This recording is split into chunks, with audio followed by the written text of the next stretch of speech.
berbicara tentang bab mengangkat amir perjalanan, bukan bab pembaiatan seorang Amirul Mukminin.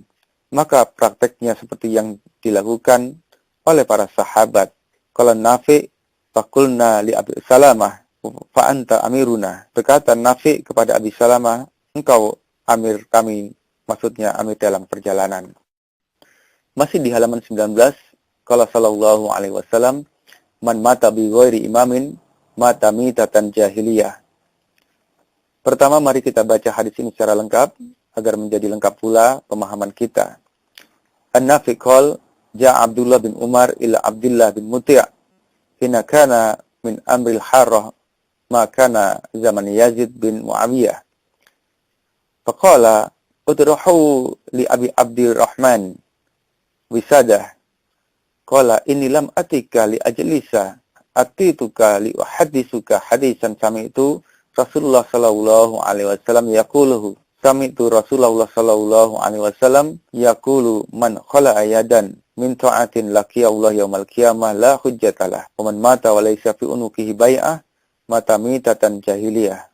Rawahu Muslim. Dari Nafi', dia berkata, Abdullah bin Umar datang kepada Abdullah bin Muti' ketika terjadi zaman harrah, yaitu apa yang terjadi pada masa keamiran Yazid bin Muawiyah. Abdullah bin Muti' berkata, berilah bantal kepada Abdurrahman, yakni Abdullah bin Umar. Ibnu Umar mengatakan, aku datang kepadamu bukan untuk duduk, tetapi aku datang kemari untuk menceritakan kepadamu sebuah hadis yang telah aku dengar dari Rasulullah SAW. Aku mendengar Rasulullah SAW bersabda, barang siapa yang mencabut tangan dari ketaatan, mencabut janji baiat, maka dia akan menemui Allah tanpa memiliki hujah. Dan barang siapa yang mati tidak terdapat tali baiat di lehernya, maka dia mati seperti matinya orang jahiliyah. Saudaraku, peristiwa Al-Harrah terjadi pada tahun 63 Hijriah. Al-Harrah adalah sebuah tempat di dekat Madinah. Dan peristiwa Al-Harrah ini terjadi berkaitan antara Khalifah Yazid bin Muawiyah, salah satu khalifah Bani Umayyah yang pemerintahannya berpusat di Syam atau Syria saat ini, dengan penduduk Madinah. Ketika itu ahli Madinah menarik ketaatan kepadanya, ketika itu mereka menganggap Yazid bin Muawiyah telah melakukan perbuatan fasik. Saat itu kaum Ansar mengangkat Abdullah bin Hanzalah dan kaum Muhajir mengangkat Abdullah bin Muti' sebagai amir-amir mereka. Lalu Abdullah bin Umar mengingkari perkara ini karena ini termasuk tafarruq atau memecah belah persatuan kaum muslimin. Oleh karenanya dia menasihati Abdullah bin Muti' pada hadis di atas untuk jangan menarik baiat dari Yazid bin Muawiyah dengan mendatangkan hadis dari Nabi sallallahu alaihi wasallam. Lalu Yazid bin Muawiyah mengutus kepada penduduk Madinah seorang panglima bernama Muslim bin Uqbah yang bertugas untuk mengembalikan ketaatan kepadanya, dan dia menunggu perkembangan selama 3 hari. Maka ketika penduduk Madinah tidak mau taat, maka Yazid bin Muawiyah membunuh mereka. Maka ternodalah dengan darah-darah kaum muslimin di kota Madinah selama 3 hari, 3 malam diakibatkan pembunuhan massal yang dilakukan oleh pasukan Yazid bin Muawiyah. Pada saat itu mereka juga telah membunuh Abdullah bin Hanzalah. Penjelasan hal ini bisa dilihat pada kitab Al-Bidayah wa Nihayah karya Imam Ibnu Katsir. Dan untuk melengkapi masalah ini bisa dilihat juga Umdatul Qari syarah Sahih Bukhari juz 21 halaman 480. Lalu bagaimana sikap Abdullah bin Umar di saat fitnah besar ini sedang terjadi? Faqad shalla Ibnu Umar radhiyallahu taala anhuma bi ahli Madinah yaumul harrah wa qala nahnu ma'an ghalaba wa qala la uqatilu fil fitnah wa usalli wara'a man ghalab. Dan Abdullah bin Umar radhiyallahu anhuma telah salat dengan ahli Madinah, dengan penduduk Madinah di zaman harrah, dan dia berkata, kami bersama orang yang berkuasa. Dan dia berkata, aku tidak mau berperang dalam masalah fitnah. Dinukil dari kitab At-Tabaqat Kubra, dan aku akan salat di belakang orang yang berkuasa. Kedua, kalau kita perhatikan kesimpulan yang diambil oleh penulis makalah Cai dengan penjelasan dari penulis kitab Irsyadus Syari Al-Qastalani yang wafat pada tahun 923 Hijriah, maka terjadi perbedaan yang sangat mencolok. Pertama, kesimpulan penulis makalah Cai memutlakkan maknanya adalah dan apabila mati ke dalam keadaan tidak berjamaah atau tidak memiliki imam, pemimpin dalam agama, berarti matinya mati jahiliyah. Atau kalau kita perhatikan mangkulan Jokam selama ini, adalah yang dimaksud adalah mati jahiliyah sama dengan mati kafir. Sementara keterangan Imam Al-Qastolani seperti kematiannya orang jahiliyah karena sesat dan firqahnya, karena mereka tidak memiliki seorang imam yang ditaati. Tapi kemudian Imam Al-Qastolani meneruskan dengan perkataan, walaisal muradu yamutu kafiron bal asiyan. Maksudnya bukanlah bahwa dia mati dengan keadaan kafir, tetapi dia adalah orang yang menentang. Pertanyaannya, mengapa teks ini tidak ditampilkan? Kita katakan karena memang orang-orang jahiliyah di Jazirah Arab pada masa pra-Islam tidak pernah bersatu di bawah seorang pemimpin. Sementara di wilayah barat ada kerajaan Romawi dan di sebelah timur Jazirah ada kerajaan Persia. Tetapi mereka hidup berkobilah-kobilah dengan masing-masing pimpinannya. Kita berpindah ke halaman 20. Kalau Allah Ta'ala, وَتَصِمُوا بِحَبْلِ jami'an wa la tafarraqu. Dan berpegang teguhlah kamu sekalian dengan talinya Allah, dan janganlah berpecah belah. Surah Al-Imran ayat 103. Yang menjadi perbedaan penafsiran di kalangan ahli tafsir, baik di kalangan para sahabat maupun tabi'in, adalah pada lafaz bihablillah, talinya Allah, bukan pada lafaz jami'an.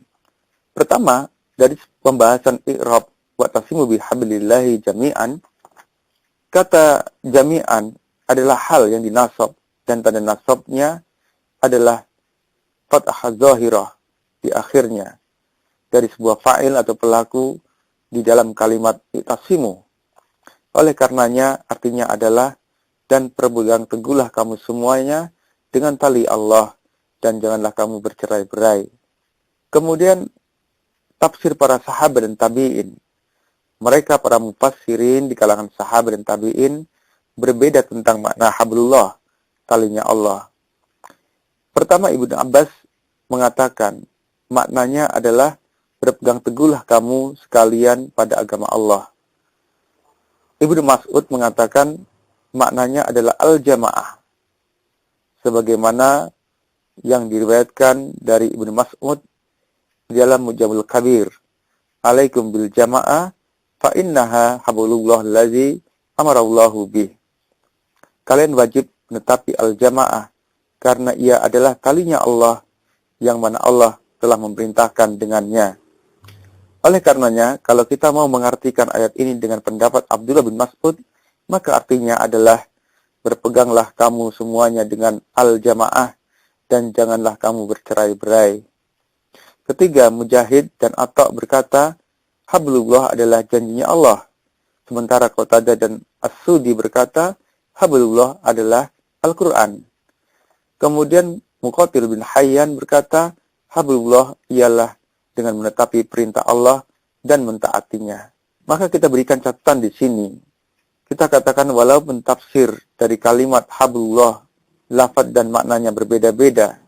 Kita katakan di sini walaupun tafsir lafaz hablullah maknanya berbeda-beda namun tidak saling bertentangan antara satu dengan yang lainnya.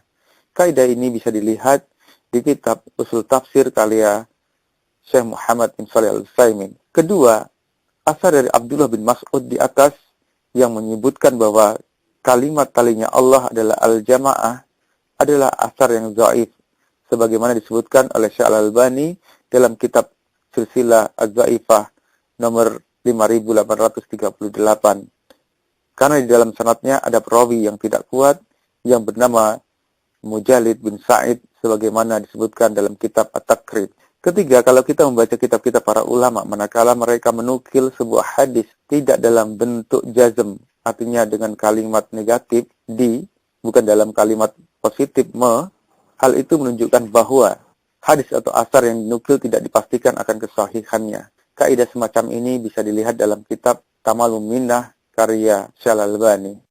Kita beralih ke halaman 24. Babu kaifal amru di dalam yakun jamaah. Bab bagaimana perintah Nabi apabila tidak ada jamaah. Rasulullah Shallallahu Alaihi Wasallam bersabda, "Talzamu jama'atal muslimin wa imamahum." Tetapilah jamaah kaum muslimin dan imam mereka. Qultu, berkata aku Hudzaifah bin Yaman, "Fa illam takun ahum jama'ah wala imamun." Dan apabila tidak ada bagi mereka sebuah jamaah dan imam, kalau menjawab Nabi, "Fa'tazil tilkal firqata kullaha." Maka pisahilah semua firqah-firqah itu, walau anta azza bi asli sajarah, walaupun engkau menggigit akar pohon, hatta yudrikal maut wa anta ala zalik, sehingga engkau menjumpai kematian dan engkau tetap dalam keadaan demikian itu. Pertanyaannya adalah, apabila di suatu zaman tidak ada jamaah dan tidak ada iman, apakah kita semerta-merta diperintahkan oleh Nabi Shallallahu Alaihi Wasallam untuk pergi ke hutan atau lari ke hutan? Ikhwani fiddin, yang Nabi perintahkan kepada kita adalah untuk memisahi semua firqah-firqah dengan pimpinannya masing-masing. Dan di dalam firqah itu juga ada baiat-baiatnya. Bukan serta-merta meninggalkan rumah-rumah kita lantas lari ke hutan. Ini sebuah pemahaman yang salah. Imam Qastolani menjelaskan ini adalah kiasan dari keadaan beratnya fitnah yang terjadi pada saat itu. Bukan makna zahirnya yang dimaksud dalam hadis ini. Imam Ibn Rajab Al-Hambali dalam Syarah Fathul Bari menjelaskan, "Qad itazala jama'atun min ashabihi fil fitnah fil bawadi." Faqala Imam Ahmad bin Hanbal, "Idza kanatil fitnah fala ba'sa ayatazila ar-rajulu haitsu syaa. Fa amma idza lam yakun fitnah fal amsaru khair." Dan sekelompok orang dari sahabat Hudzaifah bin Yaman melakukan uzlah ke pedalaman pada zaman fitnah pasca terbunuhnya Utsman bin Affan. Dan Imam Ahmad berkata, bila terjadi fitnah atau kerusuhan dan lain sebagainya, maka tidak mengapa untuk uzlah kemana tempat yang dia kehendaki. Adapun bila tidak terjadi fitnah, maka lebih baik tetap tinggal di kota. Menurut beliau, karena asalnya seseorang bepergian untuk beribadah, pergi ke tempat-tempat yang sangat sepi, ke pedalaman, ke hutan dan sebagainya, atau bertamasya ke tempat-tempat pedalaman, maka hukumnya terlarang berdasarkan sabda Nabi Shallallahu Alaihi Wasallam. Sekarang bagaimana pemahaman para ulama dalam membahas bab jamaah imam dan baiat yang kitabnya dijadikan rujukan dalam makalah ini? Pertama, Syekhul Islam Ibnu Taimiyah, beliau berkata dalam Minhajus Sunnah An-Nabawiyah, "Inna Nabiyya Shallallahu Alaihi Wasallam amara bi ta'atil a'immati al-mawjudina al-ma'lumina alladzi lahum sultan yaqdiruna bihi ala siyasatin nas, la bi ta'ati ma'dumin wala majhulin wala man laisa lahu sultan wala qudrah ala syai'in aslan." Beliau berkata, sesungguhnya Nabi Shallallahu Alaihi Wasallam telah memerintahkan mentaati amir yang wujud dan lagi dikenal. Mereka memiliki kekuasaan yang mampu mengatur manusia, bukan mentaati amir yang tidak eksis dan tidak dikenal, dan bukan amir yang tidak memiliki kekuasaan dan kemampuan sedikit pun. Beliau juga mengatakan dalam kitabnya Minhajus Sunnah Nabawiyah, juz 1 halaman 527, Faslun, wa amma qalu rafidhi innahum yaqulun innal imam ba'da Rasulillah sallallahu alaihi wasallam Abu Bakrin bimubayatil Umar biridha arba'ah. Sebuah fasal. Adapun ucapan Syiah Rafidhah di mana mereka berkata sesungguhnya seorang imam setelah Rasulullah sallallahu alaihi wasallam adalah Abu Bakar dengan hanya dibaiat oleh Umar dan dengan keridhaan 4 orang saja. Maka hal ini dibantah oleh Syekhul Islam Ibnu Taimiyah, ini bukanlah ucapan para imam ahli sunnah. Sebaliknya, imam menurut mereka ditetapkan dengan persetujuan ahli saukah atau kelompok yang memiliki kekuatan pasukan atas imam tersebut. Seorang laki-laki tidak akan menjadi seorang imam sehingga mendapatkan persetujuan ahli saukah atasnya, yaitu orang-orang yang dengan ketaatan kepada mereka menghasilkan maksud keimaman. Karena maksud keimaman adalah dihasilkan dengan kemampuan dan kekuatan. Maka ketika seorang telah dibaiat dengan sebuah pembaiatan, maka dia memperoleh kemampuan dan kekuatan. Maka dia menjadi seorang imam. Kedua, Syekh Muhammad bin Abdul Wahhab rahimahullah. Berkata Syekh Muhammad bin Abdul Wahhab, al-a'immatu mujma'una min kulli madhhabin ala anna man taghallaba ala baladin aw buldanin lahu hukmul imam fi jamil asya' walaula hadza mastaqamatid dunya li'anna an-nasa min zamani tawilin qabla Imam Ahmad ila yaumina hadza majtama'u ala imamin wahidin wa la ya'rifuna ahadan min al-ulama dzakara anna syai'an min al-ahkami la yasihu illa bi imamil a'zam. Berkata Syekhul Islam Muhammad bin Abdul Wahhab, para ulama dari seluruh mazhab telah bersepakat. Kita ulangi, para ulama dari seluruh mazhab telah bersepakat bahwasanya siapa saja yang menguasai suatu negeri atau beberapa negeri dari kekuasaan penguasa sebelumnya, maka dia dihukumi sebagai imam dalam segala urusan. Bila tidak demikian, maka dunia tidak akan berlangsung dengan baik. Hal itu disebabkan manusia selang berapa lama sejak sebelum zaman Imam Ahmad bin Hanbal sampai zaman kita sekarang ini, manusia tidak berkumpul di bawah kekuasaan satu imam. Dan mereka tidak mengetahui atau berpendapat, tidak mengetahui pendapat seorang ulama pun yang menyebutkan bahwa suatu perkara hukum tidak sah kecuali dengan keputusan Imam Azam atau imam sedunia. Syekh Shalih Fauzan Al-Fauzan dalam Muhadzarah fi Aqidah wa Dakwah mengatakan, perhatikanlah Jazirah Arabiyah sebelum dakwah tauhid oleh Syekh Muhammad bin Abdul Wahhab rahimahullah. Setiap desa yang ada saling berperang, mereka saling menjarah dan menyandera satu dengan yang lainnya, saling membunuh, setiap desa dengan hukumnya dan peraturannya sendiri, sementara desa yang lain tidak mau tunduk dengan hukum atau peraturan desa yang lain. Dan kemudian datanglah dakwah yang penuh berkah ini yang dibawa oleh seorang alim Syekh Muhammad bin Abdul Wahhab rahimahullah, memperbaiki tauhid negeri ini, kemudian menyatukan kalimat muslimin di negeri ini dengan tauhid, dan berdirilah sebuah negara yang dibangun di atas tauhid. Kita katakan di sini bahwa dalam sejarahnya Syekh Muhammad bin Abdul Wahhab tidaklah membangun ikatan baiat kepada para pengikut-pengikutnya, tetapi beliau berdakwah dengan menegakkan panji-panji tauhid di Jazirah Arabiyah dengan bantuan kekuatan dari Amir Muhammad bin Saud dari Dir'iyah. Kemudian berdirilah negara kerajaan Saudi Arabia hingga hari ini. Ketiga, Imam Al-Lalaka'i, Syarah Usul I'tiqad Ahlussunnah wal Jamaah atau penjelasan pokok-pokok keyakinan Ahlussunnah wal Jamaah. Imam Al-Lalaka'i menyebutkan di dalam kitabnya tentang keyakinan Imam Bukhari dari Jamaah Salaf, yang mana ia meriwayatkan hadis dari mereka semuanya. Imam Al-Lalaka'i, yakni Hibatullah bin Zaid Al-Lalaka'i, wafat tahun 418 Hijriah, meriwayatkan dengan sanad yang sampai kepada Imam Bukhari. Imam Bukhari atau Muhammad bin Ismail berkata, aku telah menemui lebih dari 1000 orang dari ahli ilmu, para ulama dari penduduk Hijaz, Mekah, Madinah, Kufah, Basrah, Wasit, Baghdad, Syam, dan Mesir. Saya, Imam Bukhari, tidak mengetahui seorang pun dari mereka yang berselisih terhadap perkara-perkara di bawah ini. Di antaranya kita sebutkan di sini, mereka tidak mengkafirkan pada seorang pun dari ahli kiblat karena perbuatan dosa. Selama orang masih sholat maka tidak dikafirkan. Innallaha la yaghfiru ayyushraka bih wa yaghfiru ma duna dzalika liman yasha. Kemudian mereka berpendapat tidak boleh menurunkan pemerintahan atau mengkudeta pemerintahan. Dan kemudian lagi, dan mereka juga berpendapat tidak boleh menumpahkan darah di atas umat Muhammad sallallahu alaihi wasallam. Wa qala Fudail bin Iyad, "Law kanat li da'watin mustajabah lam aj'alha illa fi imamin li'annahu idza salaha al-imam aminal bilad wal ibad."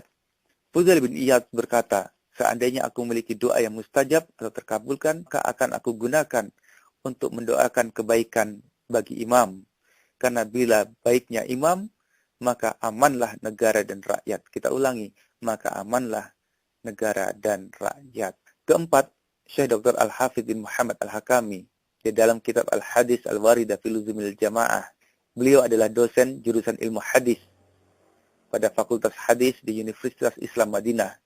Buku ini juga telah diberi pengantar oleh Syekh Shalih Fauzan Al-Fauzan. Buku ini secara garis besar membahas 2 bab, yaitu pertama, pembahasan hadis-hadis tentang motivasi menetapi al-jamaah.